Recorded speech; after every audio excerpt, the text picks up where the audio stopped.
Live from Liverpool, the Dark Paranormal, Season 11.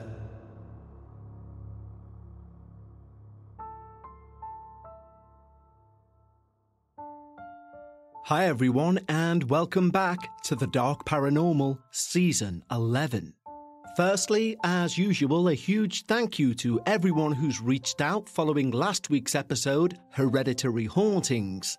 It certainly struck a chord with many of you, and we've received lots of emails with people telling their own version of apparent psychic powers that have been passed down through the generations. I'm still working my way through the correspondence, but from what I've read so far, it would appear that this gift or curse does appear to grow stronger with each new generation.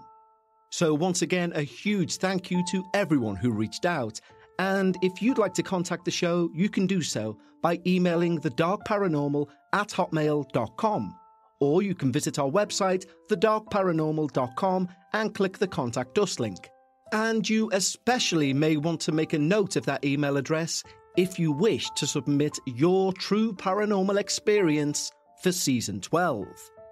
Yes, it's that time already where we start prepping for our next season. So if you've ever wondered if you should sit down and write out your experience, the answer is yes, please. As you know, we only have 10 slots per season to fill. But any submissions that we don't use will still find an audience on our Patreon show, Dark Bites. But what have we got in store for you for today's episode? I did promise you something rather special, and I do believe this is something rather special. You see, today's true paranormal experience comes from someone a little closer to the spiritual world than most of us. It comes in from a Roman Catholic priest who has stepped away from his clerical duties. You may wonder why I did not refer to this person as an ex-priest. Well, there is a reason for that, and I was educated why myself in the reading of this submission. You see, today we all take a peek behind the curtain, so to speak, of a vocation which deals directly with heaven and hell. And though obviously its key focus is on the former, when the latter rears its head, it can be too much for even a priest. But before we head into today's true paranormal experience, we need to, of course, thank our wonderful team over at Patreon. By joining our team, not only do you receive these episodes both ad-free and before everyone else, you can also receive exclusive access to our Patreon-only podcast, Dark Bites. Dark Bites is released each and every week, even on the downtime in between seasons, meaning you never miss your paranormal fix. So by signing up, not only do you receive a new show each and every week, but you also gain access to the entire back catalogue to binge, which is over 30 hours worth of Patreon-only content. We've built our wonderful community of like-minded paranormal enthusiasts over on Patreon, and we'd like to extend an exclusive invitation just for you. Simply head over to patreon.com/thedarkparanormal. Just like these wonderful new team members have. Brad Bainey, Eva Patton, Gage DeHere, Rebecca Jusak, Sarah Purdy, Daniel Chapman, Sarah Taylor, Angela T, Renee, Sarah, Justine, Gregory Aquillo, Coco Marie, Danielle, Deborah Cornfield, Tonya Downing, Barbara Ferrandis, Katie Watt, Sheeny, Natalie Smale, Courtney Petrucci, Kelly, Lawrence Lee, Karen Haig, Jeremy, Sandra Nielsen, Elizabeth Fontsmark, Lavender Lynn, Valley Keller, M. Clements, John Pryor, Ryko Creative, Lynette Constable, and Cole Smith. Thanks so much, guys, and I hope you enjoy all the early ad-free releases and, of course, the Dark Bites episodes. So if you'd like to join our wonderful team, head over to patreon.com/thedarkparanormal. But right now, it's time. Lower the lights, make yourself comfortable, and, of course, leave your disbelief at the door, as we hear all about The Greeting.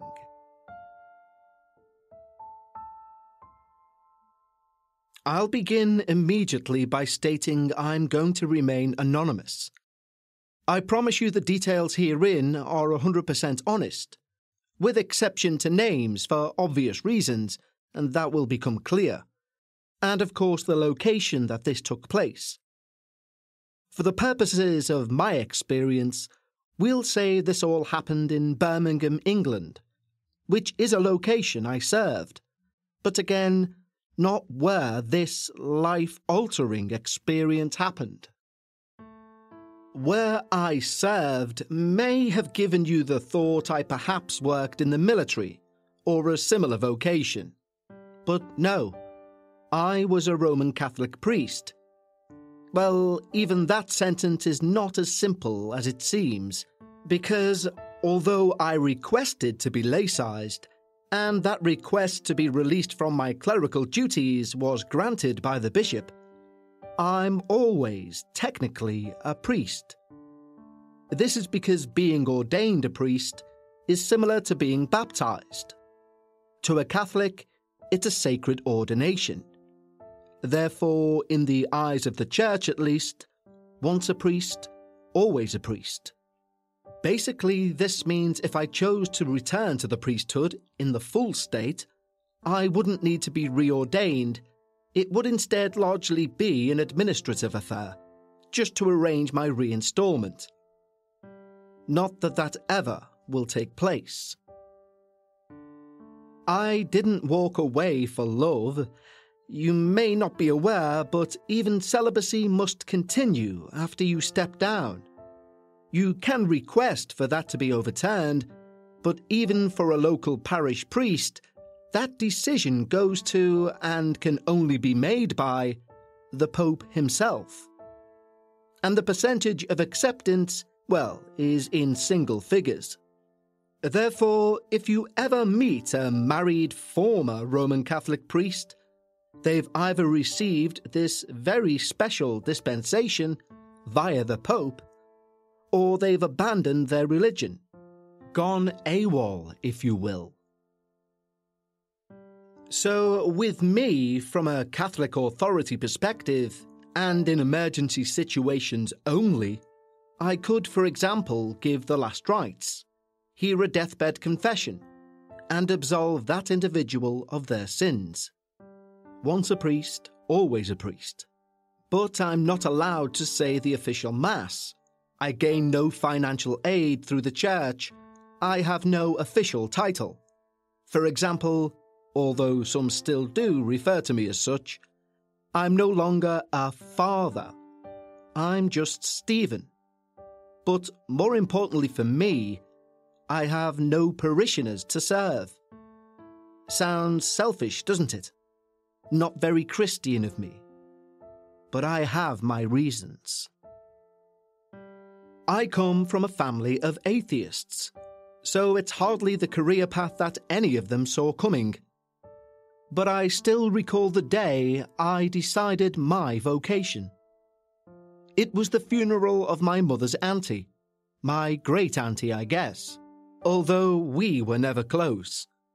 Perhaps it was this lack of closeness that allowed me to almost attend this service as basically an unbiased observer. Like I said, I didn't really know her.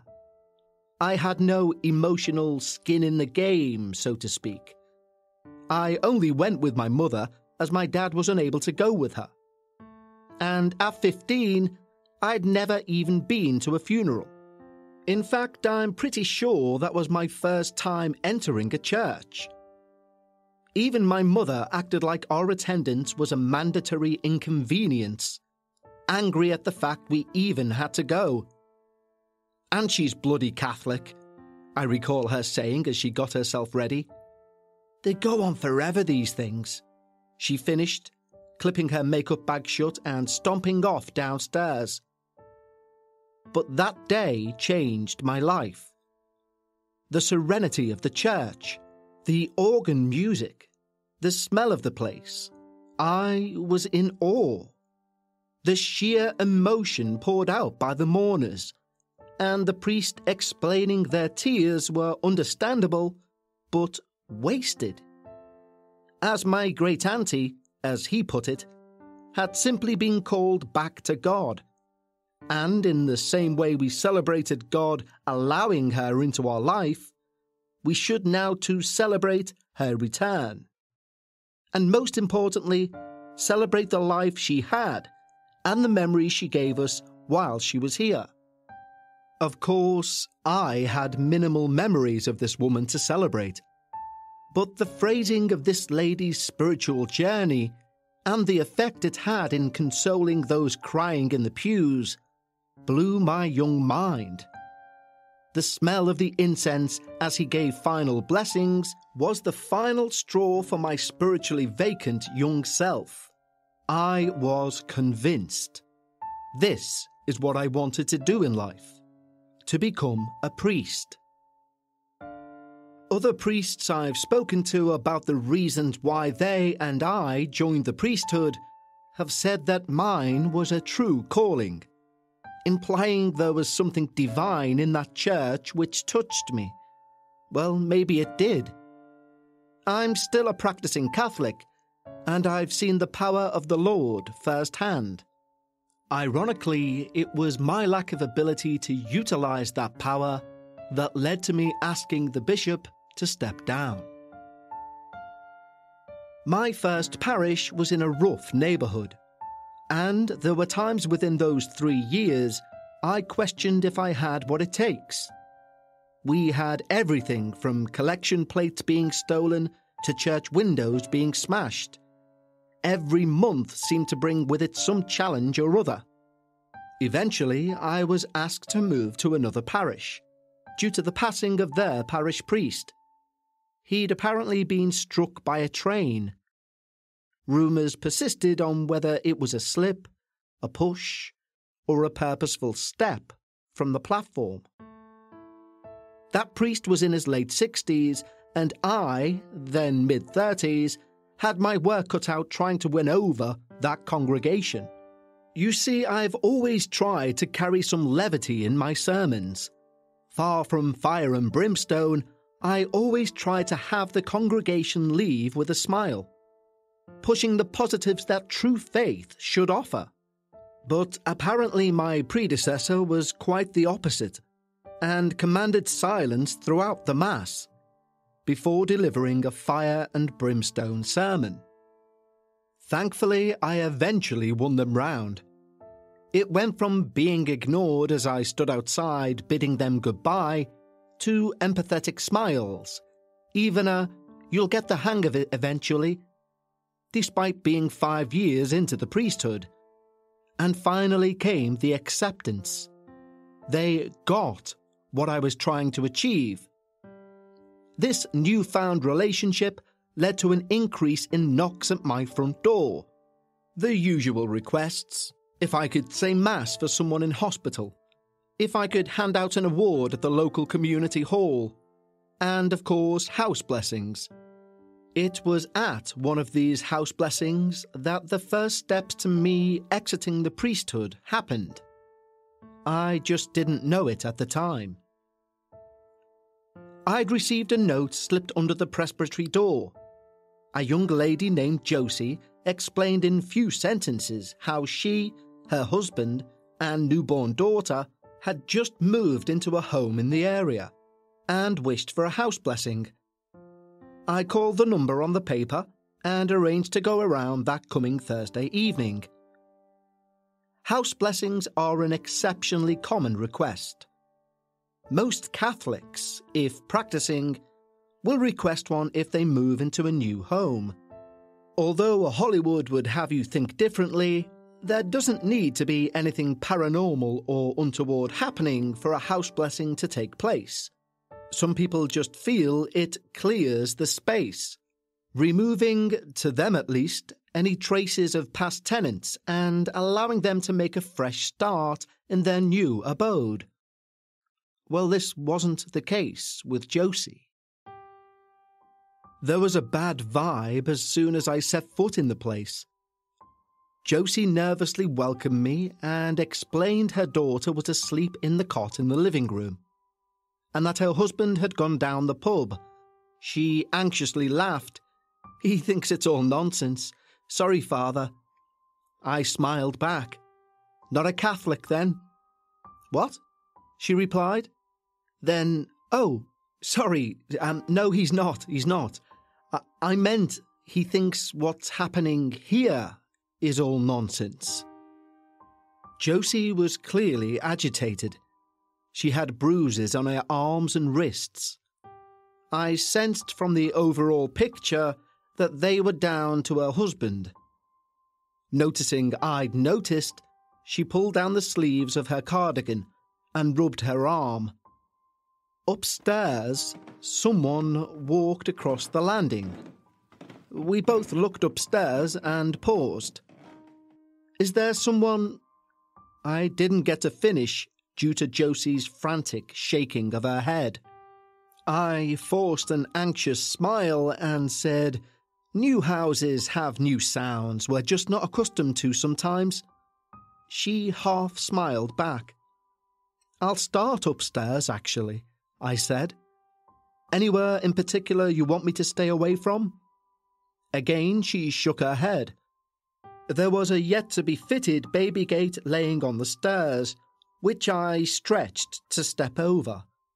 I stopped midway up the stairs and said, "You can carry on about your day. I shouldn't be too long." She smiled and nodded. I turned and began to climb the stairs, when she reached through the banister and grabbed my ankle.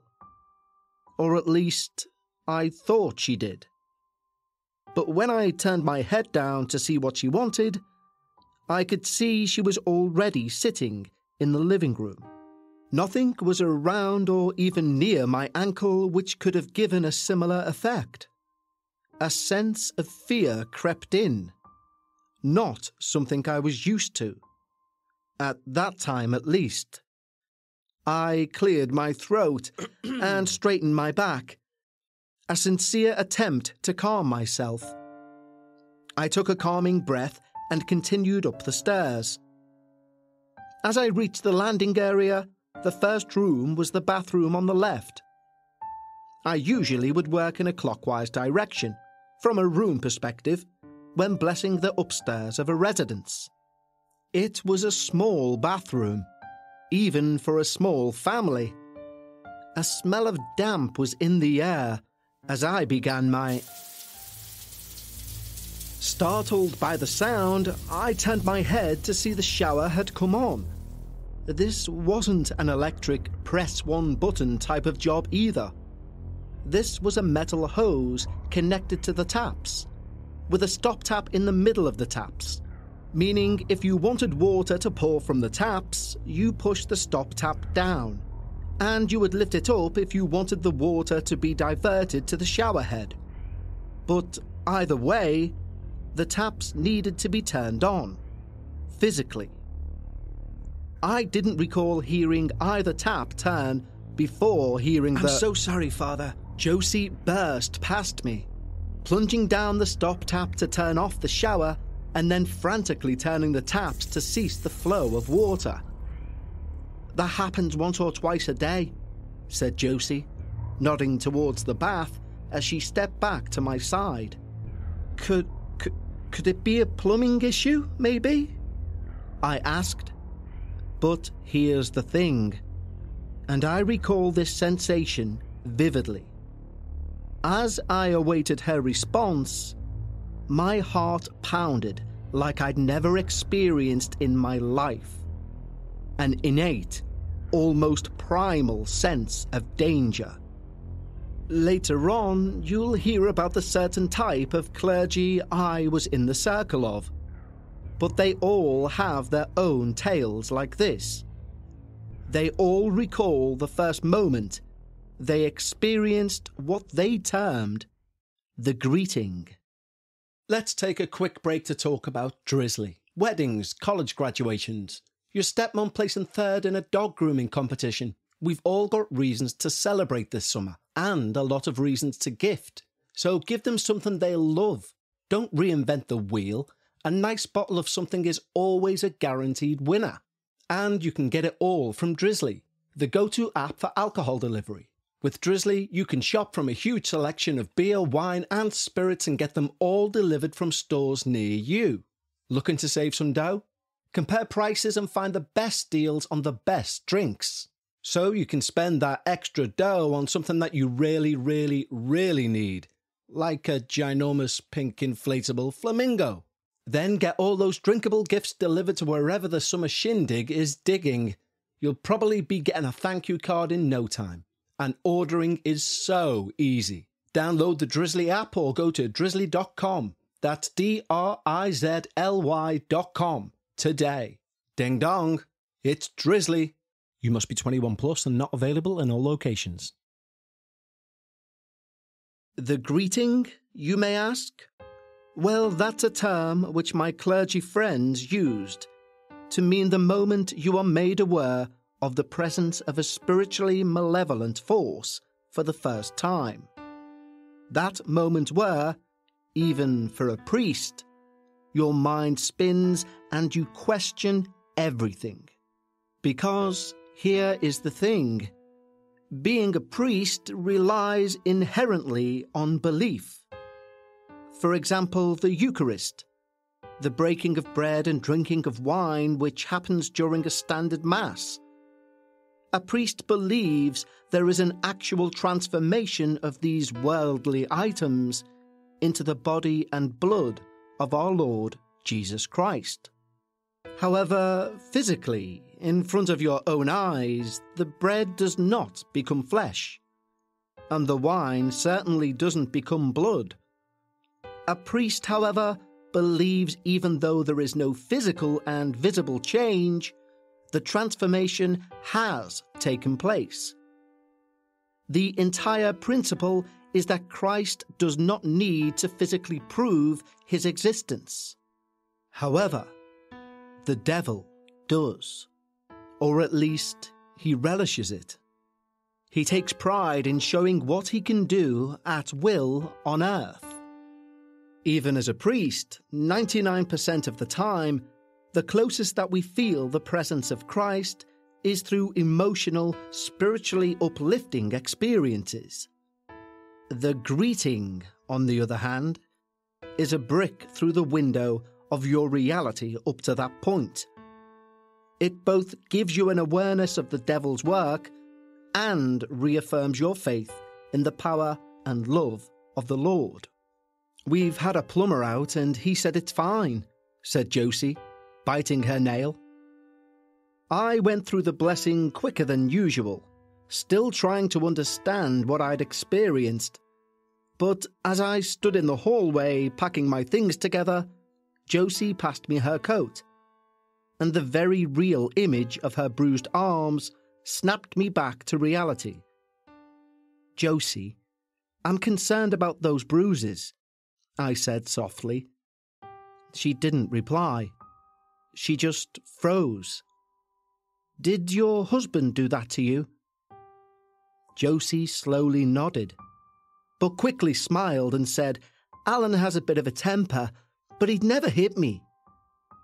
I took my coat and began putting it on. "He might grab me now and again. That's what these are." She pointed to the bruises. I slowly nodded.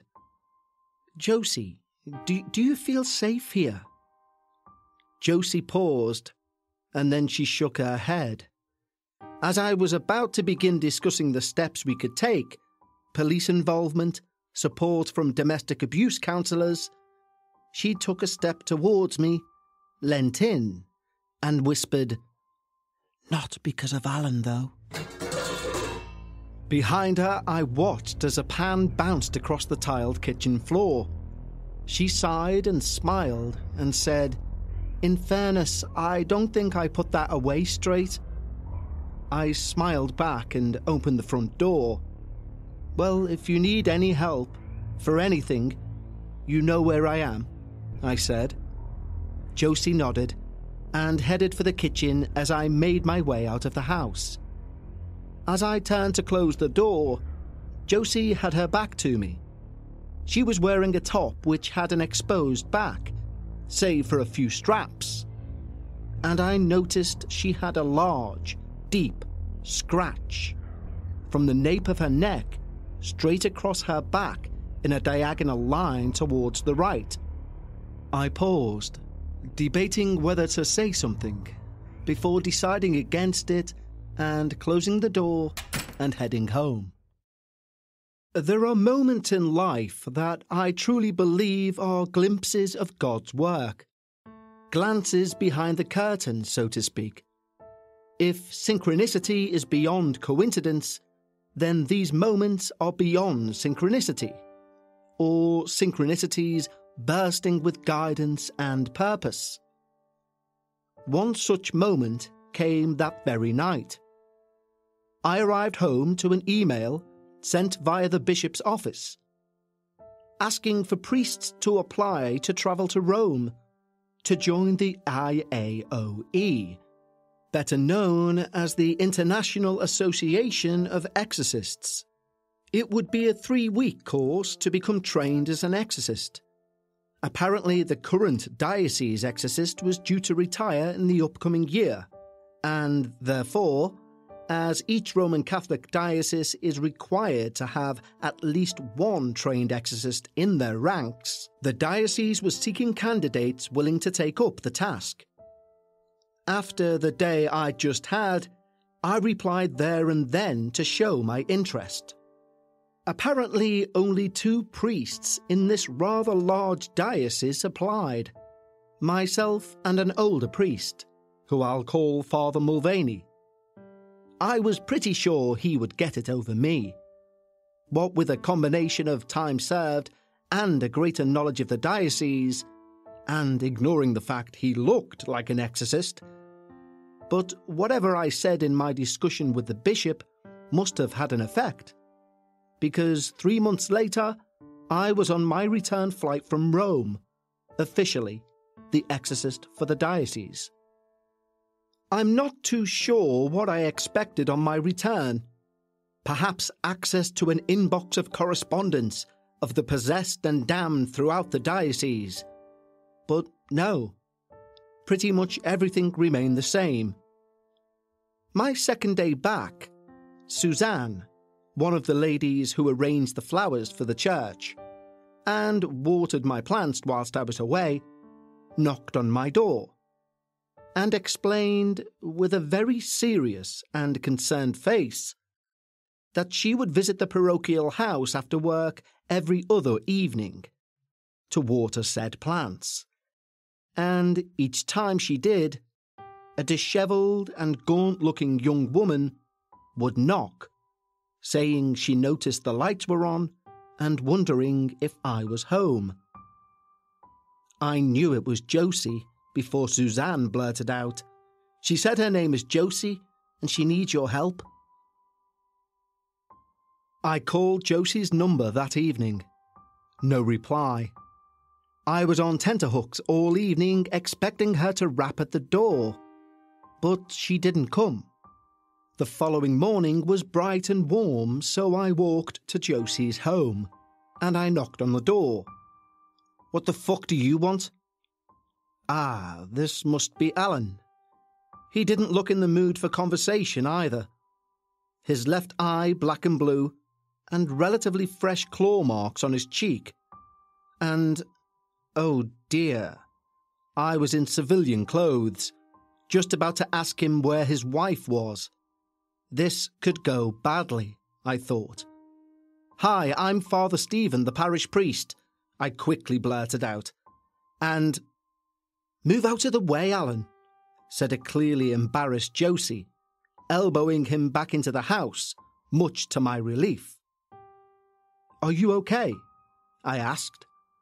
"Suzanne said you'd been around a few times whilst I was gone." To my left, I noticed the curtain was pulled back by Alan, looking on as Josie closed over the front door and stepped down to the path. But Alan wasn't looking aggressively. He wasn't even looking at me. He was looking at Josie, like he was waiting for her to do something. "I'm fine now," smiled Josie. "How was Rome?" "Yeah, fine," I replied. "Listen, are you sure everything's okay? With you, with the baby?" Her head tilted slightly to one side, like a dog trying to gain a different perspective. And then, with a confused face, she said, "What part of 'I'm fine' don't you fucking understand, Leonard?" She then straightened her head and smiled. I'm glad you enjoyed your trip, Father. I'll be seeing you, okay?"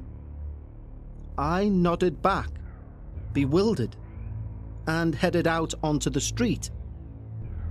That feeling came back. The one my trainer in Rome referred to as the greeting. I slowly walked away, my head spinning. Leonard. That was my middle name. I never used it. Not unless for something required legally and written down. How did she... "Father?" It was Alan. "I'm sorry about just then." He breathed heavily.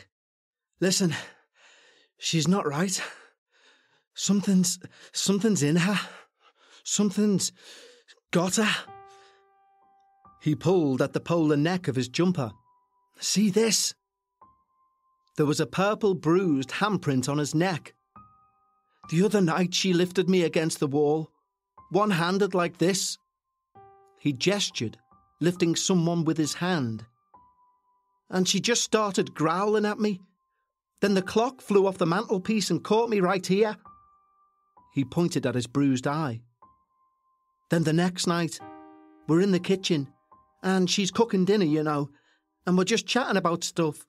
Anyway, mid-sentence she stops and turns round, walks over and just claws me face."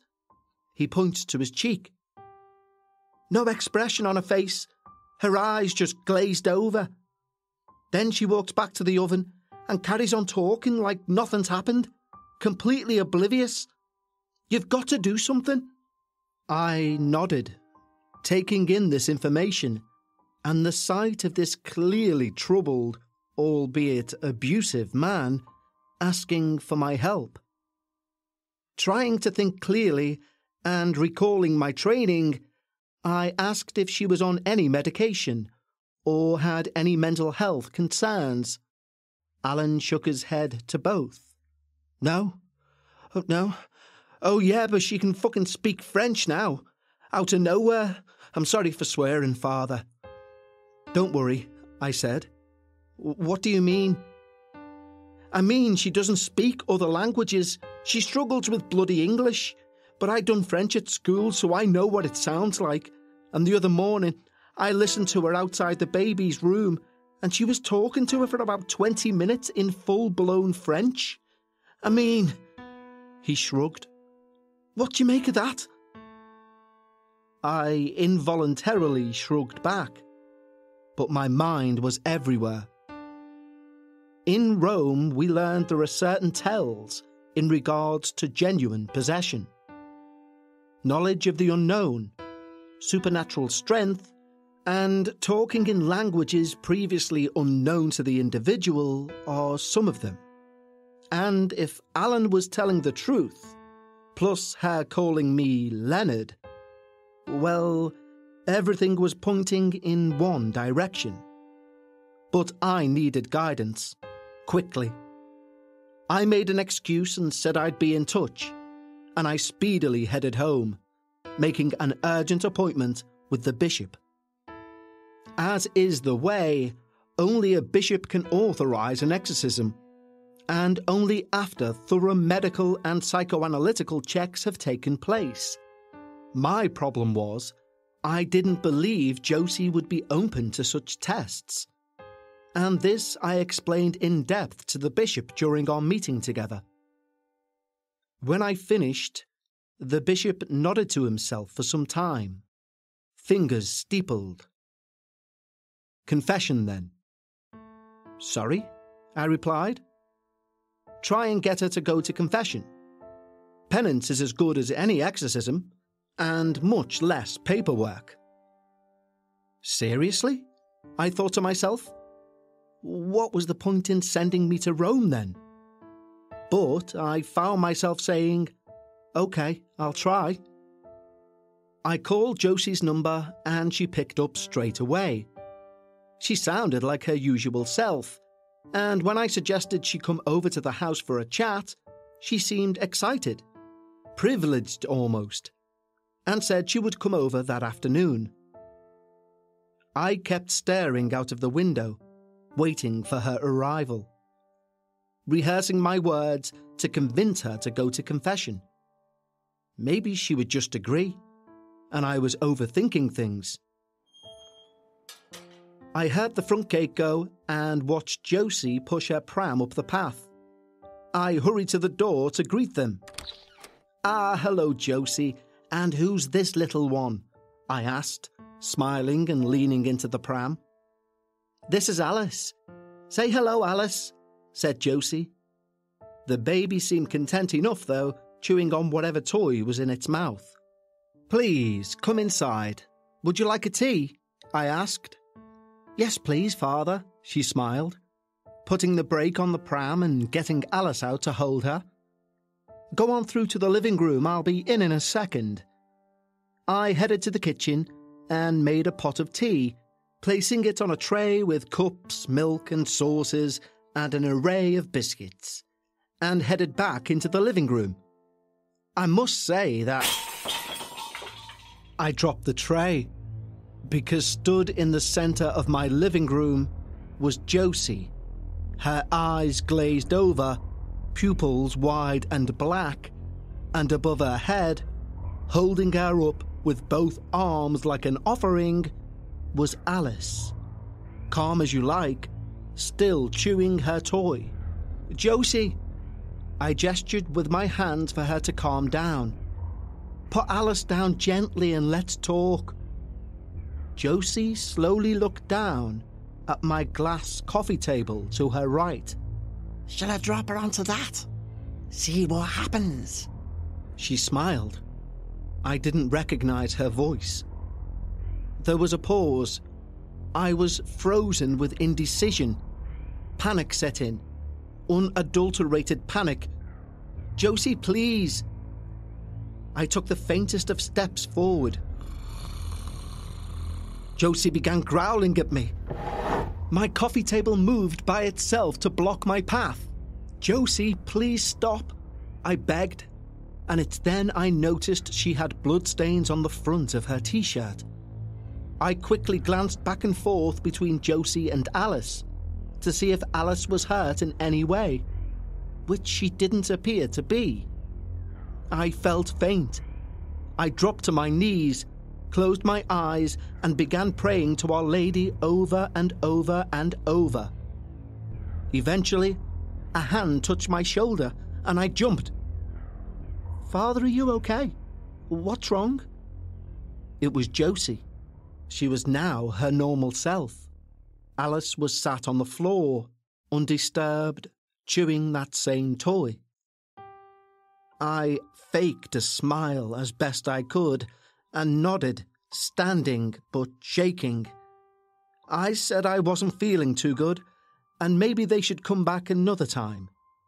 In truth, I'd never felt so out of my depth in all my life.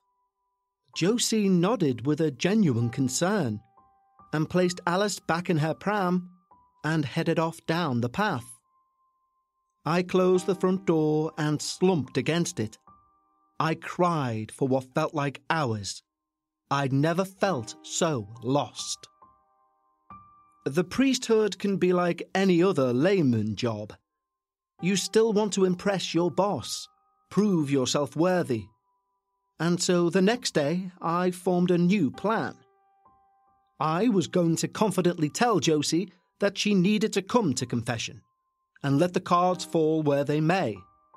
That afternoon, I drove to Josie's home.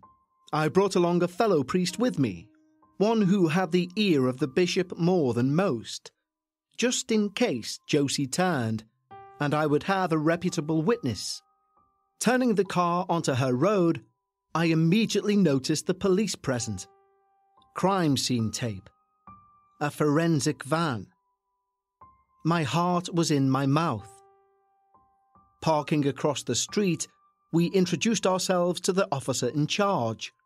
Thankfully, we were collared up at the time. I asked what happened, but he said he wasn't allowed to disclose any information. I explained my reasoning for being there, and that Josie had been to my house the previous day. At this, he asked me to wait a moment before radioing someone, and then asked if I could head to the station to make a statement, which of course I agreed to do. I dropped my, now clearly baffled, fellow priest back home before heading to the station, where I was shown to an interview room by a young detective. After a series of questions about Josie's visit, all of which I answered truthfully, with the exception of the table moving of its own accord, of course, the detective divulged what had taken place. It appears that, prior to Josie's arrival at my home, she had repeatedly stabbed Alan in the stomach before placing Alice in her pram and strolling to my house. Alan apparently made it to a neighbour who called an ambulance and the police. He was now in hospital, in an induced coma, but lucky to be alive. Josie was in custody and Alice was in the care of relatives. Shocked, tired, and feeling like a failure, I headed back home. I couldn't help but feel like I'd let Josie down, and let her down badly. Maybe it was this feeling of guilt, or maybe it was the work of the devil, but either way, Josie started visiting me. Yes, she was locked behind bars, but she started visiting me. First in dreams, then in waking life. She would stand at the back of the church whilst I conducted Mass, always in that glazed state, always smiling, always staring. Then she began appearing at the foot of my bed in the middle of the night, disappearing after a second or two. I spiraled, further and further.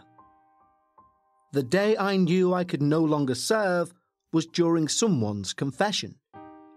I remember thinking, I can't absolve you. My link with him is tarnished. So eventually I asked to meet the bishop and requested my stepping down as a working priest. I explained my reasoning, the trauma I felt, and in fairness he stated that he understood. But he did say maybe this was the devil's intention all along, to have one less adversary to face. And perhaps he was right. I do know that at the end of our meeting, the bishop, through confession, absolved me of my sins, and in doing so, rid me of the visits from Josie. So it turns out the bishop was right in drawing comparisons with exorcism and confession. I'm proud to have served the church, and I'm not ashamed to say that I wasn't strong enough in the face of pure evil. Kind regards, Stephen. Wow. Stephen, thank you beyond words for sending in your true paranormal experience. And as a lapsed Roman Catholic myself, reading your story out kind of gave me the feeling I should head back to church, although I know that's probably unlikely. What I will say is, throughout the recording of this entire experience, there has been a certain sensation, and I can't describe it. I'm not just saying this for effect, with this being a paranormal podcast, but recording this particular episode has felt like I've done it with someone watching. I don't even mean a negative or ominous presence, neither good nor bad, but it is rather unsettling when you know you're the only one in the entire building. And it's definitely not something I've experienced before. It's kind of made me eager to wrap up this episode, so that's what I'm going to do. For our Patreons, I'll speak to you on Sunday for another instalment of Dark Bites, and for everyone, I'll see you next Friday for episode 8 of season 11. Until then, remember, when you're discussing the paranormal, always try and leave some of your disbelief at the door. And I'll see you next time, here on the Dark Paranormal.